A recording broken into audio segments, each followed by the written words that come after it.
은혜와 평강이 여러분과 함께 하기를 원합니다. 우리 옆 사람과 인사하시겠어요? 오늘도 은혜 받으시기 바랍니다. 오늘도 은혜 많이 받으시기 바랍니다. 우등생들은 손짓까지. 1.5도라는 말을 들어본 적이 있으십니까? 기후변화에 관한 정부 간 협의체 IPCC는 2018년 1.5도 특별 보고서를 채택하면서 지구온난화의 마지노선을 1.5도라고 선언을 했습니다. 즉 지금보다 지구기온이 1.5도가 더 오르면 인류에게 들이닥칠 재앙은 가히 감당할 수 없을 정도이기 때문에 어떻게 해서든 기온을 1.5도 내의 상승으로 막아야 한다는 거죠. 안타깝게도 2018년 보고서가 채택될 당시만 해도 1.5도 기온이 오르는 시점에 대해서 길게는 2050년경으로 내다봤지만 3년이 지난 2021년 작년 연구에 따르면 그 기간이 10년이나 앞당겨진 2040년 안팎으로 보고가 되었습니다. 이것이 의미하는 것은 그만큼 기후변화 진행 속도는 더욱 빨라진 반면에 인류가 대응할 시간은 그만큼 줄었다는 겁니다. 학자들에 따르면 환경적 재앙은 이미 시작된 지 오래고 지금 우리는 그러한 재앙의 시대를 살고 있다고 말합니다. 하지만 일반 대중들이 느끼는 체감적 상황은 많은 간극이 있죠. 그들은 아직 오지 않았다고 생각을 합니다. 문제는 이 간극 때문에 오늘도 사람들은 환경에 대한 심각성을 느끼지 못한 채 그저 하고 싶은 대로, 쓰고 싶은 대로, 누리고 싶은 대로 모든 것을 마구마구 소진하고 있는 그런 상황입니다. 여러분, 기독교 신앙에는 두 가지 신앙 전통이 있습니다. 하나는 구원신앙이고 다른 하나는 창조신앙입니다. 구원신앙은 예수 그리스도의 십자가를 통해서 우리가 죄사함을 얻고 하나님의 자녀가 되어 영생을 누리는 신앙입니다. 이 신앙을 가리켜 소위 적색신앙이라고 말합니다. 반면 창조신앙은 하나님이 창조하신 세계를 가장 원형적인 것으로 보고 그것을 회복하자 하는 녹색신앙에 기인합니다. 전통적으로 교회는 구원신앙의 그 기치를 담고 복음의 확장에 힘을 써왔습니다. 물론 여전히 우리는 믿지 않는 자를 구원해야 하는 가장 큰 사명이 있습니다. 그런데 뜻밖에도 그 구원의 사명을 다 감당하기도 전에 우리는 환경적 재앙 가운데 직면해 있습니다. 혹자는 예수님이 오시기도 전에 지구가 환경으로 인해 먼저 멸망할지도 모른다는 뼈있는 농담을 던지기도 합니다. 그런 면에서 기독교 신앙의 또 한 축인 창조신앙에 대해서 다시금 새롭게 하는 것이 오늘날 우리에게 있어서 굉장히 중요한 과제라고 봅니다. 때문에 환경 선교주의를 맞아서 하나님의 창조에 대한 이야기를 함께 살피고 은혜를 나누려고 합니다. 여러분, 하나님께서 창조하신 세상은 이 한마디로 규정되죠. 보시기에 좋았더라. 보시기에 좋았더라. 창세기 1장을 보면 보시기에 좋았더라는 말이 7번 나옵니다. 고대 히브리 사람들은 숫자 7을 완전수로 보았기 때문에 하나님이 창조하신 세상은 완전한 세상이었다, 완벽한 세상이었다, 이렇게 해석할 수가 있습니다. 그런데 우리가 간과해서는 안 되는 것이 성경은 말하기를 하나님이 보시기에 좋았더라 이렇게 말한다는 거죠. 사람이 보기에 좋았더라가 아니라 하나님이 보시기에 좋았더라는 겁니다. 여러분, 그리스도인의 기준점은 항상 하나님께 맞추어져 있어야 됩니다. 그래서 하나님께서 어떻게 생각하시는지가 가장 중요한 척도가 되어야 되지요. 아무리 내가 볼 때 좋고 옳고 바르다 할지라도 그건 그저 내 생각일 뿐 결코 정답은 될 수 없습니다. 이것을 우리에게 분명하게 보여주는 성경이 누가복음 12장에 나오는 어리석은 부자 이야기입니다. 한 부자가 밭에 소출이 풍성함에 생각하기를 내가 곡식을 쌓아둘 곳이 없으니 어찌할까? 그래, 내가 이렇게 하리라. 내 곡간을 헐고 더 크게 짓고 내 모든 곡식과 물건을 거기 쌓아두리라. 또 내가 내 영혼에게 이르되 영혼아 여러 해 쓸 물건을 많이 쌓아두었으니 평안히 쉬고 먹고 마시고 즐거워하자. 그렇게 생각을 했습니다. 여러분, 세상적으로 봤을 때에 이 사람은 여러모로 괜찮은 사람이었습니다. 그는 미래에 대한 목표와 계획이 뚜렷했고 준비성이 탁월한 사람이었습니다. 하지만 하나님의 평가는 달랐습니다. 하나님은 그에게 어리석은 자여 하고 부르시죠. 그가 왜 어리석었는지에 대해서는 다양하게 해석할 수 있겠지만 중요한 건 하나님의 평가는 사람의 평가와는 다르다는 거죠. 기실 환경에 대한 평가도 마찬가지입니다. 과학과 기술의 발달로 인해서 오늘날 사람들의 삶은 윤택하고 잘 정비되고 정돈된 환경에서 삽니다. 사람들이 누리는 것들을 과거의 삶과 비교해보면 모든 면에서 좋아졌다고 말할지도 모르겠습니다. 그런데 그건 사람의 시선에서 본 평가일 뿐이죠. 당장 하나님의 시선은 차치하고 사람을 제외한 다른 것들의 시선에서 보면 세상은 그저 인간의 끝없는 물질적 탐욕과 쾌락을 위한 착취와 도구의 대상일 뿐인 겁니다. 비견한 예로 땅만 해도 그렇습니다. 땅은 여러 해 경작하면 점점 산성화가 된다고 합니다. 그래서 몇 해 농사를 지으면 땅도 쉬게 해줘야 합니다. 성경에도 6년을 경작했으면 7년째에는 땅도 쉬어 안식하게 하라 하는 말씀이 레위기에 나옵니다. 그런데 땅을 쉬게 하면 경제적으로 손해를 본다고 개발한 것이 비료입니다. 겉으로 볼 때에는 땅을 위한다는 명목이지만 실상은 땅이 쉬는 꼴을 못 보겠다는 거죠. 그렇게 농사를 짓고 또 짓고 비료를 주고 또 주면서 땅이 가진 모든 생명력을 다 빨아먹다가 결국에는 땅을 황폐화시키는 겁니다. 물도 마찬가지입니다. 모든 소비에는 물이 필요하다고 합니다.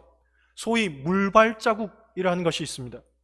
사람이 필요한 물품을 생산하고 유통하고 사용하고 폐기하는 전체 과정에서 사용되는 물의 총량이 바로 물발자국입니다. 일례로 쌀 1kg을 생산하는 데에 물이 2,500리터가 필요하다고 합니다. 우유 1리터를 만들기 위해서는 물이 1,000리터가 필요하다고 합니다. 쇠고기 1kg을 생산하기 위해서는 15,400리터의 물이 필요하다고 합니다. 그 엄청난 양의 물을 우리는 생각 없이 소진시켜 버리는데 기실 우리나라도 물 부족 국가라고 하지요. 그런데 물의 중요성에 대해서 정말 경각심을 갖고 사는 사람, 여기에서 얼마나 되겠습니까? 가정에서 흔히 쓰는 합성세제, 식용유, 건전지 등등이 물을 망치는 주범이 된다고 합니다. 하지만 그런 것들을 안 쓰고 사는 분은 없을 겁니다. 그러니 엄밀히 말해서 우리도 환경적으로 보면 공범들인 거죠. 로마서 8장 22절을 보면 이런 말씀이 있습니다.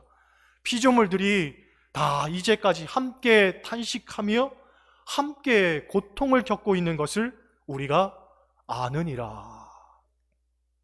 피조물들이 탄식하며 고통을 겪는 문제를 우리가 안다는 거예요. 곧 사도 바울 시대에도 이 문제는 여상하게 있었다는 거죠.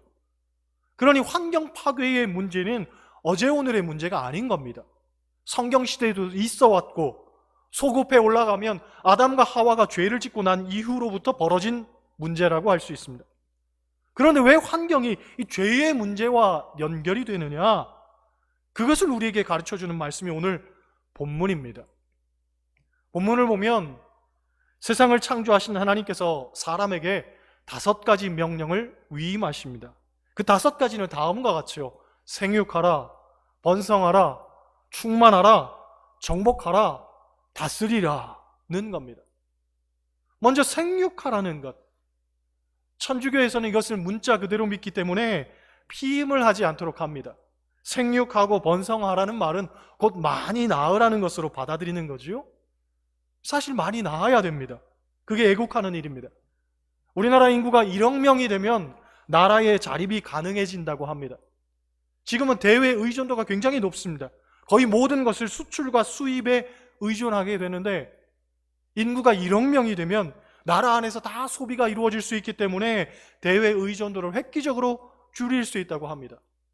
때문에 인구를 늘려야 하는데 인구를 늘리기 위한 두 가지 방법이 있다고 합니다. 하나는 많이 낳는 겁니다. 지금 대한민국의 인구가 5천만 명인데 1억 명이면 딱 2배죠. 산술적으로 보면 최소한 한 가정에 5명 이상은 낳아야 된다고 합니다.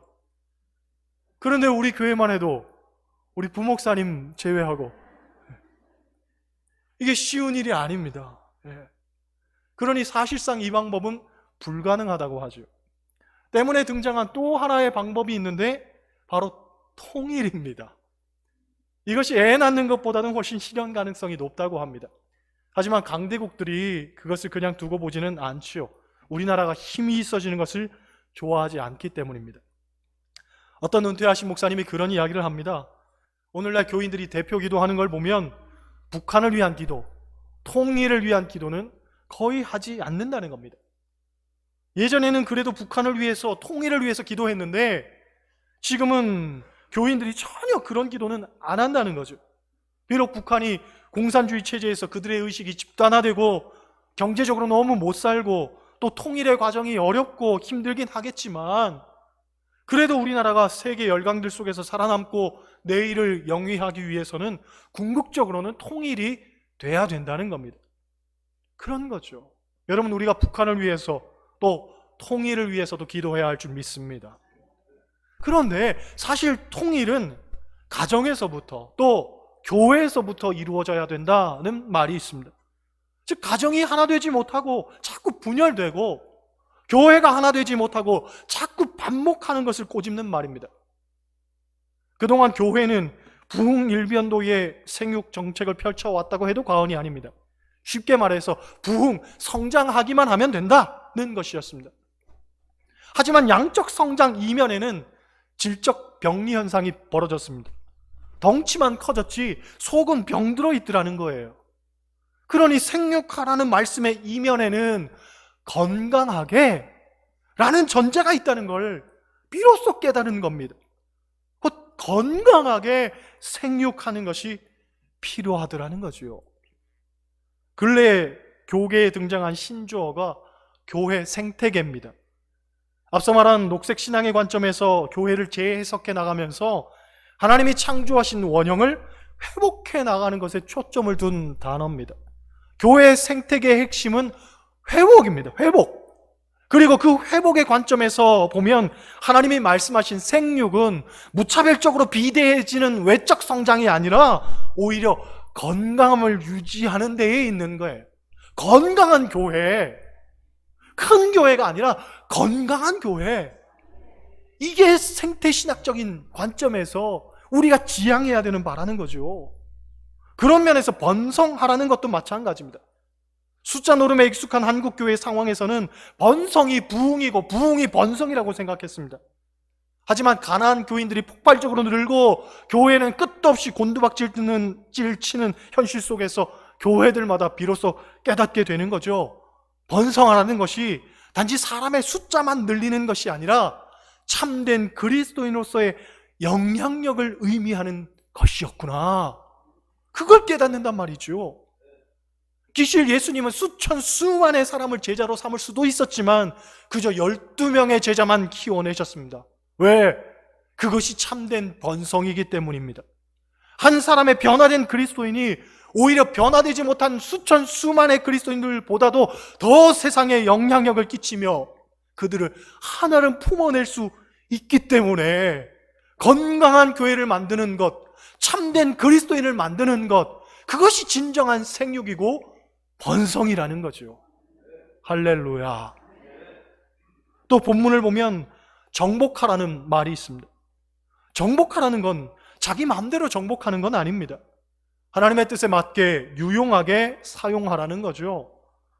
여러분, 세상은 하나님께서 우리에게 위임해 주신 것입니다. 즉 우리는 위임받았을 뿐 본질은 하나님의 것입니다. 그걸 잊어서는 안 되는 겁니다. 우리는 세상을 하나님의 뜻에 맞도록 잘 다스려야 됩니다. 그 말씀을 오해하니 마구 정복하는 거죠. 한때 기독교가 정복의 종교라고 비판을 받은 적이 있습니다. 십자군 원정이라든가 마녀 사냥 같은 것이 그 대표적 정복의 예입니다. 후진국의 선교라는 이름으로 들어가서 자원을 약탈하고 문화를 침탈하는 것도 마찬가지입니다. 환경도 그렇습니다. 정복하라고 해서 마구 파괴하면 안 되는 거죠. 그건 하나님 뜻이 아닙니다. 정복이라는 말 속에는 잘 관리하라는 어떤 책임이 분명히 뒤따른다는 것을 우리는 인식해야 됩니다. 감리교를 창시한 웨슬리 목사님은 구원과 성화라는 교리를 이야기하면서 특별히 성화에 대해서 말하기를 개인적인 성화, 사회적인 성화, 경제적인 성화, 거기에다 더해서 자연적인 성화까지도 말했습니다. 즉 그리스도인은 자연과 환경에 대한 돌봄과 관심이 특별히 충만해야 된다는 거죠. 지금 지구는 온난화 현상으로 인해서 하루 150에서 200종의 동식물들이 멸종되고 있다고 합니다. 1년이 아니고 하루에 150에서 200종의 동식물이 사라지고 있는 거예요. 굉장히 심각한 상황입니다. 2050년에는 우리가 흔히 먹는 과일들이 사라질 것으로 예측되고 있습니다. 이미 옥수수나 대두, 밀 같은 것들은 50% 이상 가격이 급등했다고 하죠. 가까운 지역에서 수십 년 빵집 하신 분이 말하기를 이렇게 밀가루 가격이 오른 것은 당신이 장사한 이래로 처음이라는 거예요. 너무 많이 올랐다는 거죠. 물론 모든 물가가 다 오르기는 했습니다. 월급 빼고 다 오른 건 사실입니다. 그런데 가장 큰 문제는 이 환경의 문제가 결국 식량의 위기로 급습한다는 겁니다. 그리고 식량의 위기는 가난하고 힘겨운 삶을 사는 우리 이웃들이 가장 먼저 체감하는 것이고, 가장 먼저 고통을 당하는 것이고, 가장 먼저 한숨 짓게 되는 일이라는 거죠. 그러니 여러분, 정복해야 되는 거예요. 무엇을 정복해야 되느냐? 먼저는 자신을 정복해야 됩니다. 나의 습관, 생활 방식, 사고 방식, 탐욕 등등, 이걸 먼저 정복해야 되는 거죠. 건강하기 위해서 힘쓰고 규칙적으로 생활하고 자연식 먹기를 즐겨하고 더불어 환경을 사랑하고 내 편안함을 추구하기보다는 공동의 이익과 가치를 위해서 노력하고 소유에 집착하기보다는 공유와 상생의 미학을 추구하고 우리의 생각의 지평을 넓혀가면서 자꾸 스스로를 정복해야 되는 겁니다. 환경운동하는 분들의 이야기를 들어보면 가장 좋은 환경운동은 뭐냐? 모두가 함께하는 운동, 모두가 같이 하는 운동, 그게 제일 좋은 운동이라는 거예요. 아무리 좋은 운동도 소수의 몇몇 사람만 해서는 안 된다는 거예요. 함께 같은 생각을 갖고 같은 가치를 위해서 같이 노력하면 반드시 결실을 맺을 수 있다는 거죠. 그런 면에서 나 하나쯤이야 하는 생각을 버리고 나 자신부터 정복한다는 마음으로 절제하고 인내하면서 세상을 품어가야 되는 거예요. 나의 모든 생활 습관들, 라이프 스타일을 바꿔가야 되는 거죠. 할렐루야. 당장 다음 주부터 교회 종이컵을 좀 없애도 되겠습니까? 끝으로 다스리라고 하죠. 여기서 다스린다는 말은 주도권을 의미합니다. 우리가 주도권을 쥐어야 된다는 거죠. 그 세상에 대해서 또 환경에 대해서 마냥 넋두리만 하면서 방기하면 안 된다는 거예요. 지금부터라도 하나님이 창조하신 세상을 적극적으로 회복해 나아가려는 움직임이 우리에게 필요하다는 거예요. 그냥 될 대로 되라 하고 놓아버리는 것이 아니라 내 삶 속에서 내가 할 수 있는 일은 무엇일까? 비록 그것이 작은 일이라 할지라도 내가 그것을 찾아서 행해 나갈 때 비로소 세상은 변화될 수 있다는 거죠. 감리교회에는 사회신경이라는 것이 있습니다. 사회 속에서, 세상 속에서 교회로서의 역할에 대해서 선언한 것인데 제1계명, 사회신경 제1계명은 이렇습니다. 하나님의 명하심을 따라 우주 만물을 책임있게 보존하고 생태계 위기를 극복해야 하는 사명. 이게 사회신경 제1계명입니다. 감리교회는 특별히 하나님께서 만드신 이 우주 만물에 대해서, 생태계에 대해서 관심을 두고 살아야 되겠죠. 여러분, 과연 우리가 창조 질서 보존의 책임을 다했는가 묻지 않을 수가 없습니다. 피조물들이 탄식하고 있는데 그들의 소리에 우리는 과연 귀를 기울이고 살고 있습니까? 기후위기의 시대를 살고 있습니다. 하나님이 창조하신 세계에 대한 배려와 돌봄과 나눔을 통해서 함께 이 어려움을 잘 극복해 나아갈 수 있기를 주님의 이름으로 간절히 축원합니다. 기도하시겠어요?